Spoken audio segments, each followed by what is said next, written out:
السلام علیکم ورحمۃ اللہ وبرکاتہ. میں ہوں عمران نقوی اور آپ دیکھ رہے ہیں پروگرام تاریخ کربلا. آج 8 محرم ہے اور آج کا دن جو ہے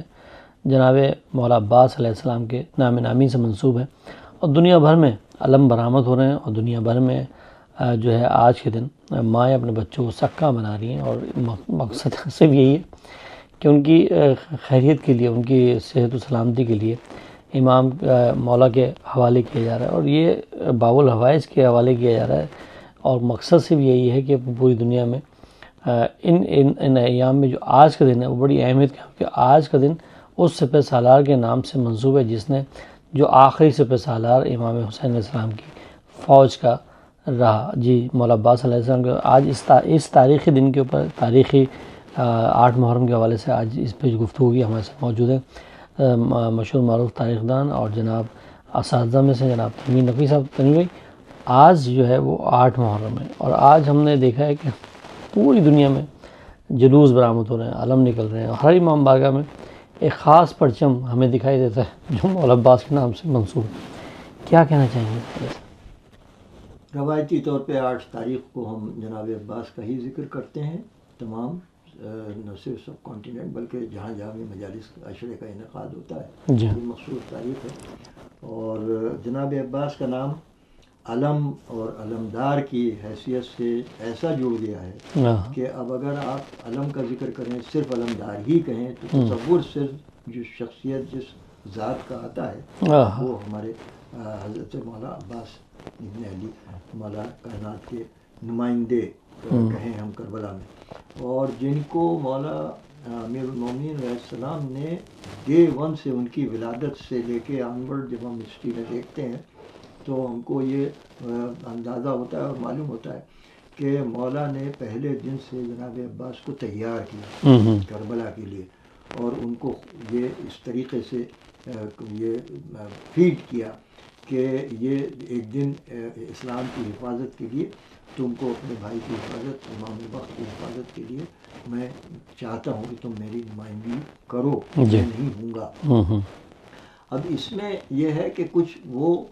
پیشین گوئیاں ہیں جو پیغمبر اپنی زندگی میں مثلا کہہ گئے ہیں. امام حسین علیہ السلام کی ولادت کے بعد سے لے کے ان کی 5 یا 6 سال یا زیادہ سے زیادہ 7 سال کی عمر تک، جو پیغمبر کی وصال کے وقت تک ہے، 6 یا 7 سال کی عمر ہے، اس زمانے تک کی روایتوں میں یہ ملتا ہے کہ پیغمبر اکثر اور بیشتر لپٹا لیتے تھے امام حسین علیہ السلام کو اور پیشانی سے شروع کرتے تھے اور پیر تک کے بوسے لیتے تھے. تو ظاہر ہے کہ اگر یہ گھر میں فعل انجام دے رہے ہیں تو جو لوگ گھر میں ہیں صرف وہی دیکھ سکتے ہیں. اگر مسجد میں ایسا ہوا ہے تو اصحاب بھی دیکھ رہے ہیں، وہ بھی سوال کرتے تھے. مثلا ایک روایت ملتی ہے جناب ام سلمہ سے یا اور بیویوں سے بھی ایک آدھ روایات موجود ہیں. انہوں نے پوچھا خاص طور سے کہ یا رسول اللہ آپ اس نواسے کو بہت چاہتے ہیں، تو یا یہ کہ یہ پوچھا کہ لوگ زیادہ سے زیادہ بچے کو پیشانی پہ بوسہ دیتے ہیں،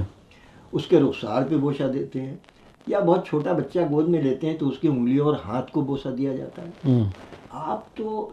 یعنی کچھ غیر معمولی طور پہ تو ہمیشہ پیغمبر نے آپ دیدہ ہو کے یہ جواب دیا جناب ام سلمہ کو کہ ام سلمہ میں ان جگہوں پہ بوسہ دیتا ہوں جہاں میں دیکھ رہا ہوں کہ تلواروں کے زخم آنے والے.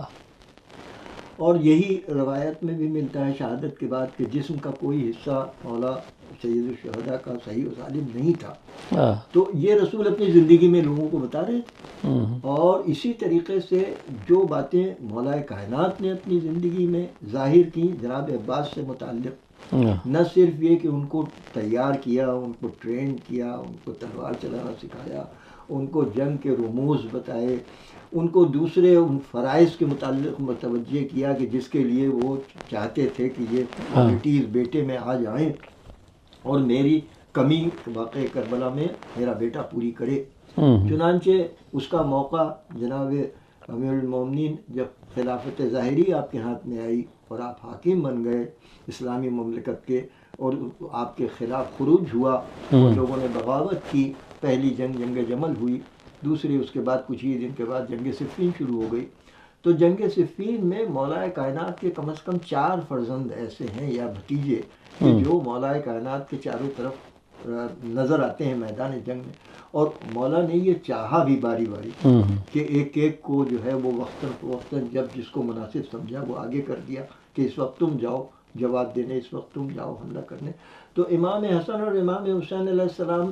تو آپ کہہ لیجئے کہ 30s میں ہیں مثلاً، وہ گرون اپ ہیں، وہ عرب کے شہسوار ہیں. اور پھر مولا کائنات نے ہمیشہ یہ کہا کہ یہ دونوں فرزند رسول اللہ کے ہیں، اور جناب عباس کی طرف رخ کر کے کہا کہ یہ میرا بیٹا. تو باقی جو جناب عباس کے اور 3 بھائی ہیں وہ ذرا کم عمر ہیں، لیکن جناب عباس اٹھتی ہوئی جوانی ہے. اور جناب محمد حنفیہ اور امام حسن اور امام حسین کے ساتھ میں 2 بیٹے ادھر 2 بیٹے، یہ 4 بیٹے میدان صفین میں نظر آتے ہیں. اور ایک مرتبہ ایسا ہوا کہ جب ادھر سے کوئی مقابل آیا، وارث طلبی ہو رہی تھی، تو مولا نے جو ہے وہ جناب عباس کو بلایا، ان کے چہرے پہ ایک نقاب باندھی اور اس کے بعد بیٹے کو یہ کہہ کے بھیجا کہ جاؤ. اب چہرے پہ نقاب ہے، میدان جنگ میں ظاہر شام والے یہ نہیں دیکھ پا رہے ہیں کہ کون آیا ہے مقابلے پہ، اور چہرہ ظاہر نہیں ہو رہا، لیکن انداز سے تلوار چلانے کے اور جنگ کرنے کے اور مقابل کو رد کرنے کے ہر ایک یہ کہہ رہا ہے کہ یہ تو علی بن ابی طالب. اچھا، جب تھوڑی سی دیر ہو گئی اور اس کے بعد جب اب کوئی مقابلے میں جواب دینے والا نہیں آیا، تو مولا کائنات نے اپنا گھوڑا آگے بڑھایا میدان میں آنے کے بعد، اور نقاب ہٹا کے کہا. اس دن مولا نے روایات میں ہے کہ نام نہیں لیا بیٹے کا، کہا ھذا قمر بنی ہاشم. اس دن سے آپ کا ٹائٹل قمر بنی ہاشم قرار پایا. جنگ صفین میں بعض روایات کے مطابق مولا کی عمر 18 یا 19 سال ہے جناب عباس کی. تو یقیناً ایک نوجوان جو بھرپور شجاعت سے اور اس موقع کے انتظار میں جو آج تک ہم نے فن سیکھا ہے اس کا کسی طرح مظاہرہ کریں، تو مولا حضرت عباس کو پہلا موقع جو فراہم ہوا وہ جنگ صفین تھی. اور جنگ صفین میں اس کا عملی مظاہرہ آپ نے کر کے دکھایا. اس کے بعد پھر مولا کی شہادت واقع ہوئی 40 ہجری میں. اب 10 سال امام حسن کی امامت کے ہیں، ظاہر امام حسن کی مائیت میں آپ نے وہ 10 سال گزارے ہیں. یہاں تک کہ امام حسن کو جب زخمی کیا گیا اور زہر آلود وہ کسی ہتھیار سے ان کے پیر میں زخم پہنچایا گیا، اور بعض روایات یہ کہتے ہیں کہ جس شخص نے وہ زہر دیا تھا کہ جس سے آپ کو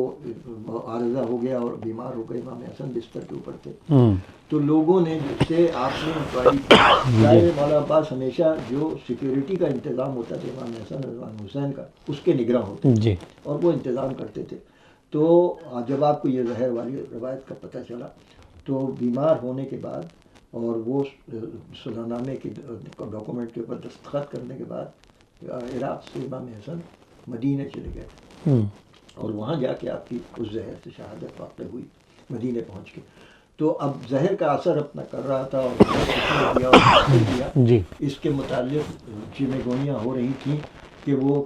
کس طرح سے انجام دیا گیا. تو جناب عباس کو جب یہ معلوم ہوا کہ کوئی شخص کوفے کا رہنے والا اس نے یہ سازش کی تھی، اس نے ایک نابینا شخص کے ذریعے سے یہ زخم پہنچایا جس سے کہ زہر جسم میں امام حسن،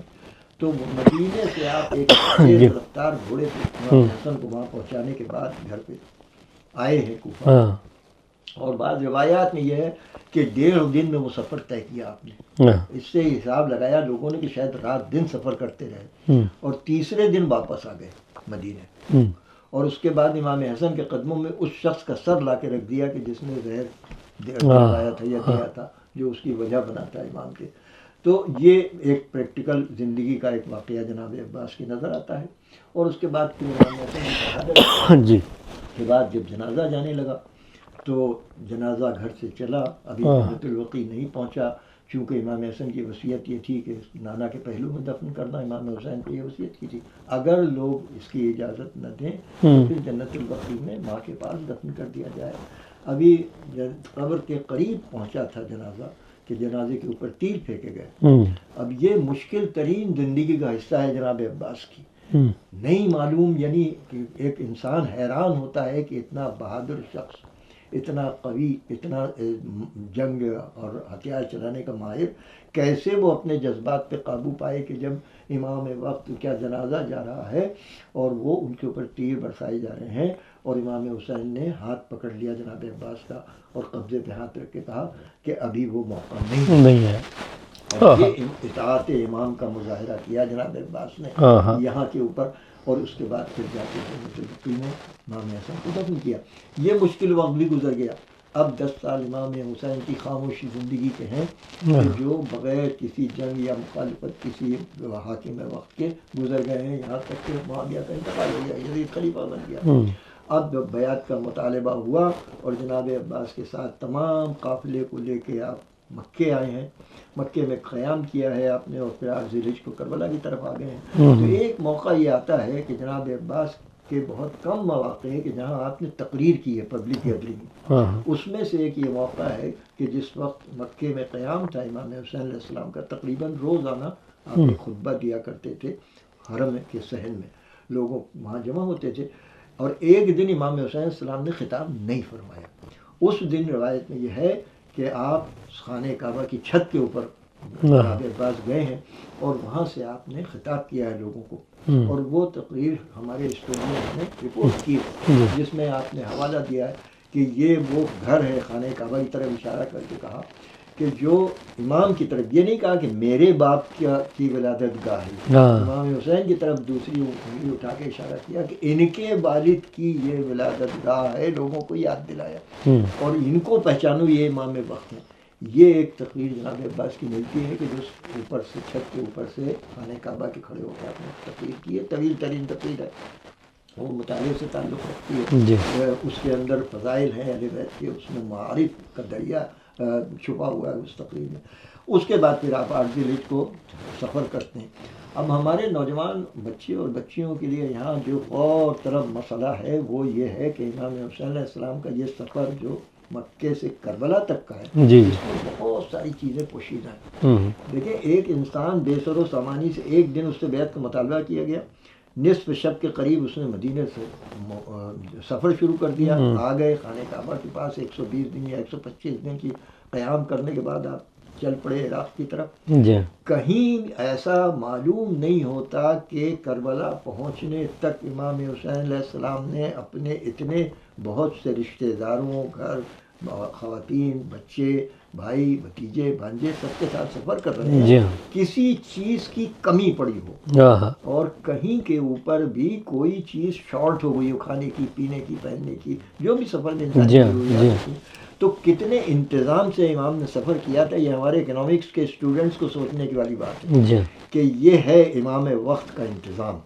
کہ اس کو یہ انتظام کر کے وہ کہ کسی اور سے ان کو سوال کرنے کی ضرورت نہیں پڑی۔ اچھا، دوسری صورت یہ ہے کہ ہمارے یہاں روایات میں 3 شخصیات کے متعلق ہے کہ وہ باب حوائج ہیں،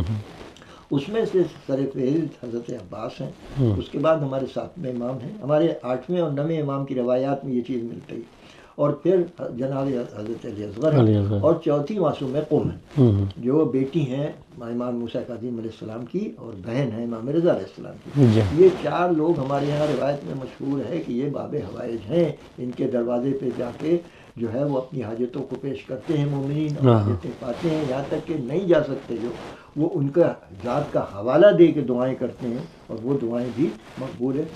بارگاہ الہی ہوتی ہیں۔ تو جناب عباس کو باب الحوائج کے علماء نے جو بہت سارے اس کی تحریر اور تفسیر کی ہے فضائل کی، اس میں یہ لکھا ہے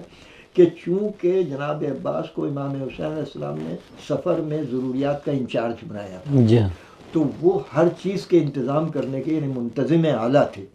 سفر میں۔ تو آپ دیکھیے کہ وہ کھانے پینے کی اشیاء بھی لے کے چلے، وہ ضروریات زندگی کی سب چیزیں بھی سفر کے وقت اکٹھی کر کے چلے جب مدینے سے حکم ہوا سفر کرنے کا۔ تو روایات میں یہ ملتا ہے کہ بچے بعض وقت ایسے بھوکے ہو جاتے ہیں سفر میں کہ اتنا موقع آپ کو نہیں ملتا، مثلا اونٹوں پہ بچے اپنی ماؤں کے ساتھ بیٹھے ہوئے ہیں، اب کسی بچے کو بھوک لگتی ہے یا پیاس لگتی ہے، تو اتنا انتظار تو نہیں کر سکتا کہ وہ بچہ کے اونٹ کو بٹھایا جائے، خیمہ لگایا جائے، پھر اس کو کھانا یا پانی فراہم کیا جائے۔ تو روایت میں ملتا ہے کہ جب کوئی بچہ اظہار کرتا تھا بھوک اور پیاس کا تو حضرت عباس کو فوراً اطلاع کی جاتی تھی، اور وہ اپنے ناقے کو اونٹ کو لے کے اس اونٹ کے برابر میں آتے تھے اور اونٹ سے اونٹ ملا کے دسترخوان حاضر کرتے تھے، اور اس کے بعد وہ اس بچے کی بھوک اور پیاس کا انتظام کیا جاتا تھا۔ اس وجہ سے ہمارے یہاں 8 محرم کو علماء نے یہ روایت چلی آ رہی ہے کہ 8 تاریخ کو حاضری پیش کی جاتی ہے، اور باب الحوائج کا جو اپنا ٹائٹل ہے جناب عباس کے لیے، یہ 2 باتیں اس کی اسناد علماء نے لکھی ہیں کہ اس کی وجہ یہ ہے کہ جناب عباس نے وہ انتظام کیا تھا کھانے پینے اور ہر چیز کا ضروریات زندگی میں سے کہ وہ کسی کے لیے کوئی چیز کربلا پہنچنے تک کمی واقع نہیں ہوئی۔ تو یہ تو جناب عباس کے فضائل میں سے۔ اب رہ گئی ان کی والدہ کی ٹریننگ۔ انہوں نے اپنے بیٹے کو شروع سے یہ کہا کہ امام حسین علیہ السلام کی طرف اشارہ کر کے کہ ان کو بھائی نہیں آقا کہا، اور ساری زندگی جناب عباس نے آقا کہہ کے خطاب کیا، اور کبھی یہ نہیں ظاہر ہوا کہ وہ بھائی کا یعنی کوئی رشتہ زیادہ کنسیڈر کرتے ہیں، بلکہ آقا اور غلام والا جب کوئی پوچھتا تو وہ یہ کہتے تھے کہ میں آقا کا غلام ہوں۔ تو یہ چیزیں جناب عباس کی سیرت سے متعلق ہمیں غور کرنے پہ مجبور کرتی ہیں۔ اب یہ عاشور کے دن جب ترتیب دی امام حسین علیہ السلام نے لشکر کی تو جناب عباس کو علمدار لشکر بنایا، کیونکہ عرب کی روایات کے مطابق لشکر کی ترتیب جو ہوتی ہے اس کے 3 حصے ہوتے ہیں، ایک کو میمنہ کہتے ہیں، ایک کو میسرہ کہتے ہیں، ایک کو قلب لشکر کہتے ہیں، یعنی ایک دائنا حصہ ہوتا ہے لشکر کا، ایک بایاں حصہ ہوتا ہے، اور ایک قلب لشکر میں ہوتا ہے۔ ان 3 حصوں کے الگ الگ سپہ سالار مقرر کیے جاتے ہیں، ان کو ایک ایک علم دیا جاتا ہے۔ اس کا مقصد یہ ہوتا ہے کہ علم کو تمام سپاہی دیکھتے رہیں گے اور انہیں اندازہ ہوگا کہ آگے بڑھ رہے ہیں پیچھے ہو رہے ہیں لشکر، تو یہ ترتیب ہوتی ہے۔ لیکن اوور آل سارے لشکر کا جو ایک سپہ سالار جس کو ہم کہتے ہیں وہ حضرت عباس کو بنایا، اور وہ علمدار لشکر تھے۔ اور یہ علمدار لشکر کی روایت تو خاندان میں چلی آ رہی ہے۔ سب سے پہلے مولا کائنات سے بھی پہلے جناب جعفر طیار کو رسول اللہ نے علمدار بنایا، اور وہ شہید بھی ہوئے جنگ مؤتہ میں، اسی لیے انہیں جعفر طیار کہا جاتا ہے۔ پھر مولا کائنات کو خیبر اور خندق اور ہر جگہ علم ملا، اور اس کے بعد یہ سلسلہ چلتے چلتے حضرت عباس تک پہنچا۔ تو جو کربلا میں علمداری ملی وہ دوہرا ورثہ تھا جناب عباس کا، یعنی اپنے والد کی طرف سے بھی تھا جو کہ رسول اللہ کو عطا کیا ہوا علم ان کے پاس تھا، وہ آج رسول اللہ کے ریپلیسمنٹ میں امام حسین علیہ السلام تھے، اور حضرت علی کی جگہ پہ جناب عباس تھے۔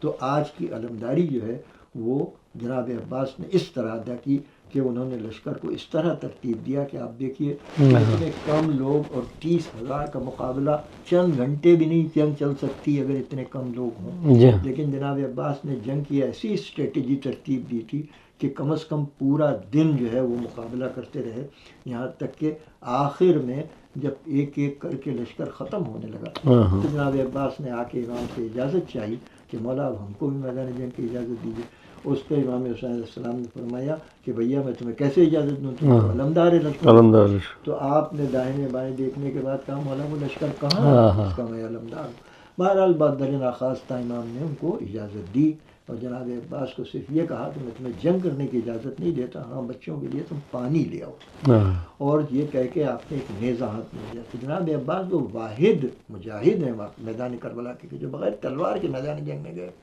اس قدر مشکل ترین کام ہے کہ صرف ایک نیزہ ہاتھ میں ہے، لیکن اتنی ہیبت تھی اس لشکر کے اوپر جناب عباس کی کہ صرف اس خبر پہ کہ وہ آ رہے ہیں دریا کے کنارے لشکر چھٹ گیا، سامنے کھڑے ہونے کی کسی میں تاب نہیں تھی، اور دریا کا گھاٹ خالی ہو گیا۔ آپ نے مشق کو بھرا،